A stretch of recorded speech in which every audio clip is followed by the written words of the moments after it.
Louis B alongside Andy Fantuz. About half an hour away from kickoff here at Tim Hortons Field. And time to speak with the enemy. Speaking with the enemy, and we're very pleased to be joined now by Mark Stephen. He's the radio voice of the Calgary Stampeders. Mark, thanks for doing this. Appreciate it. And welcome to Hamilton. How has the hometown been treating you here? Nice and warm. It was almost frost on the windows in Calgary, so nice to get out here into this nice heat. I guess if summer left Alberta, here's where it came. It's really been nice. Coach, do you think that affects the players coming from the drier climate into the humidity like this? I guess you could be asking me that, but yeah, I could. Not really. I think the one place where Calgary does have an advantage, and Andy can certainly speak to it, is Calgary's elevation. That's the one advantage. It's harder to play in Calgary if you're a visiting player. A little easier if you're a home player. You're used to the thinner air. So when you're down near sea level or much closer to sea level, it's a little easier to play. Mark, someone who is local and used to this area, the defensive coordinator, Brent Monson, grew up in this area, played football at St. Thomas More, played for the Burlington Braves, coached at Bishop Thomas, and a little bit of McMaster. Did you get a chance to speak with him about the return to the Hamilton area? Oh, yeah, he loves it back here. Everything you said, his football roots are here. I mean, the reason he's in Calgary is he sent out hundreds of resumes once he decided he wanted to be a coach, and Calgary was one of the couple that responded right off the bat. I'm sure if he sent out his resume now, a lot more people would be responding, but at the time he was relatively untested and untried. So he's certainly got his Hamilton roots, but he's moved full-time to Calgary now. And speaking of the coaching staff, I mean, Dave Dickenson, this is probably pretty unfamiliar territory for Dave Dickenson. A 2-4 football team this late in the season. How is he kind of handling the adversity that he's faced with his club here in the first 6 weeks? Well, no question. It's not very familiar, that's for sure. The Stampeders, will come to the halfway point after tonight, under 500. He's been okay. He's been trying to push ahead and maintain calm because, I always believe you play as your coach. So he's trying to maintain a little bit of urgency, but also maintain a bit of a calm sense in everything because, he's got to look at the long term here. But not ideal, but I think they're starting to get the gears in motion here.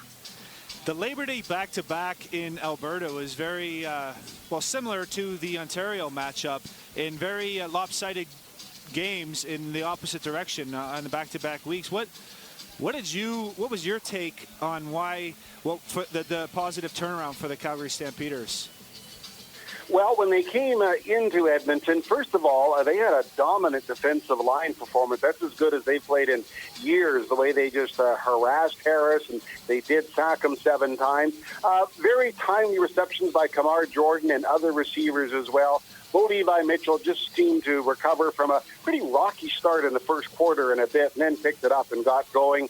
I wouldn't say it was his absolute best game ever, but he did what he does best, and that's drag the Stampeders across the finish line with the win, which he's been very successful at. So I would say it was a combination of those things that got the Stampeders back on track in Edmonton last week. Their defense really stepped up as well, especially, bouncing back after a performance where it looked like Trevor Harris just had a field day in Calgary. Then you shut him down. They shut him down in Edmonton.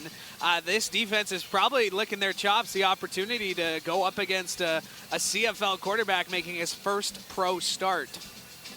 Well, a couple of things. First, the secondary really heard it from the coaching staff after the Monday Labor Day game in Calgary. They did not play well, and they responded. Number 2, I understand what you're saying about Watford and this being his first start, but I'll just remind people, I wonder if Montreal was thinking the same thing when Jake Mayer walked on the field about a month ago. So, you know what? Sometimes all a guy needs is for the door to be open, and he gets a chance here. He's a good-looking, athletic guy. He can run well. Is that going to work tonight? I guess we'll find out. But sometimes, like I say, you just got to open the door for somebody and see what he does. Well said. These are two teams with recent history having the best special teams performances in the league, and two great coaches in Killam and Reinbold. Have you seen any trick plays being practiced this week? I won't be bringing them up if I did. They actually only had two practices, and it was pretty much business as usual as far as everything was concerned.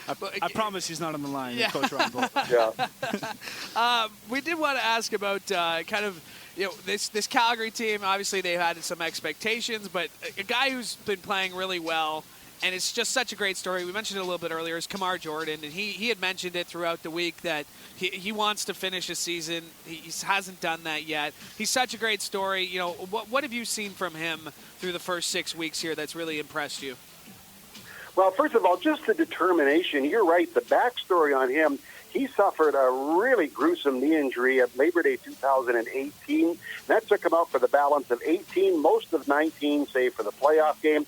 I guess if there's anything good about last year, and there isn't much, but it's the fact he had the full year to rehab it. So he's back to where he was. He's a very tall, inviting target, big, long strider, great reach, and kind of fearless out there. So it is a great story, and I've just seen him back to where he was, because when he went down in 18, he was the league's leading receiver and was on his way to a phenomenal year.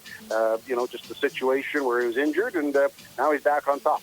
Certainly a very special player. I love the coach's comment about we forgot how good he was. That was a good one. But as a player who... Oh, sorry, go ahead.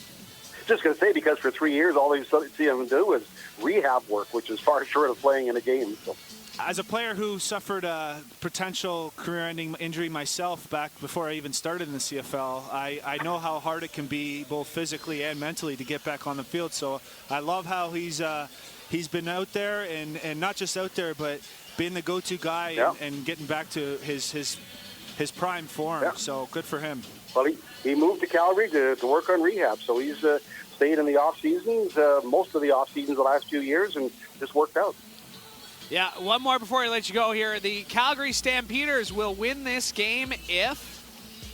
Bo Levi Mitchell passes for over 300 yards, and the Stampeders hold the Cats to under 20 first downs. All right. Very specific. I'd say something to keep our eye on. Mark, appreciate you doing this. Thank you so much.